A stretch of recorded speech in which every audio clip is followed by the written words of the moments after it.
बिस्मिल्लाहिर्रहमानिर्रहीम। अस्सलामुअलैकुम। नमक मिर्च चैनल में आपको खुश आमदीद। दही बड़े तो सब बनाते हैं, लेकिन क्या आप जानते हैं कि इन्हें बिल्कुल नरम और मुंह में घुल जाने वाला कैसे बनाया जाता है? आज मैं बताऊंगी वो खास रेसिपी जिससे आपके दही बड़े बनेंगे बिल्कुल रेस्टोरेंट जैसे। तो वीडियो को आखिर तक जरूर देखें ताकि आप भी बना सकें ये परफेक्ट दही बड़े। तो चले आए इनको बनाना स्टार्ट करते हैं। तो इस रेसिपी को बनाने के लिए सबसे पहले हमें बड़े फ्राई करने होते हैं। तो यहाँ पे हमने पहले से ही सारे बड़े फ्राई कर लिए हैं। अगर आपको इन बड़ों की डिटेल्स रेसिपी चाहिए तो कमेंट में जरूर बताएं, मैं आपके लिए इसकी मुकम्मल वीडियो जरूर बना दूंगी। अब यहाँ पे एक बड़ा सा बाउल लेंगे और इसमें पानी डालकर सारे बड़े इस पानी में डाल देंगे और इन्हें तकरीबन 5 मिनट के लिए साइड पे रख देंगे ताकि ये नरम हो जाएं। अब बारी है सब्जियों की। यहाँ पे मैंने सारी सब्जियां पहले से काट ली हैं। यहाँ पे हमने लिया है खीरा, बंद गोभी, प्याज, टमाटर और साथ में हमने लिए हैं बॉईल की हुई आलू और बॉईल की हुई चने। इन सब चीजों को मिक्स करने के लिए यहाँ पे एक बाउल लेंगे और इसमें ये सारी कटी हुई चीजें डाल देंगे। फिर इसमें शामिल करेंगे काली मिर्च, चाट मसाला और थोड़ा सा नमक। आप मसाले अपने टेस्ट के मुताबिक कम या ज्यादा कर सकते हैं। अब इन सब चीजों को अच्छी तरह मिक्स कर लें ताकि सारी चीजें अच्छी तरह मिक्स हो जाएं।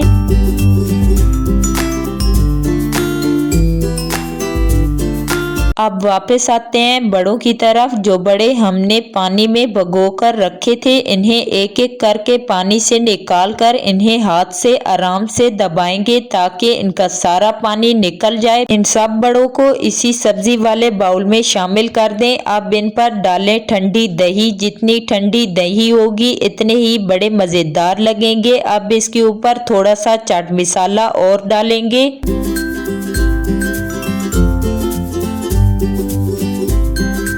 तो अब लास्ट पे इसके ऊपर खूबसूरती और खुशबू के लिए हरा धनिया डालेंगे। इससे दही बड़े और भी ज्यादा मजे के बनते हैं। तो ये देखें यहाँ पे हमारे नरम, मजेदार और ठंडे ठंडे दही बड़े बन के तैयार हैं। तो ये है इनकी फाइनल लुक। देखने में ही इतने ज्यादा मजे के लग रहे हैं तो खाने में तो क्या ही बात होगी। तो आप भी मेरी इस रेसिपी को अपने घर पर जरूर ट्राई करें और कमेंट में बताएं कि आपको मेरी आज की रेसिपी कैसी लगी। तो इसी के साथ मुझे इजाजत, अगली वीडियो में फिर मिलेंगे एक न्यू रेसिपी के साथ। तब तक के लिए अल्लाह हाफिज।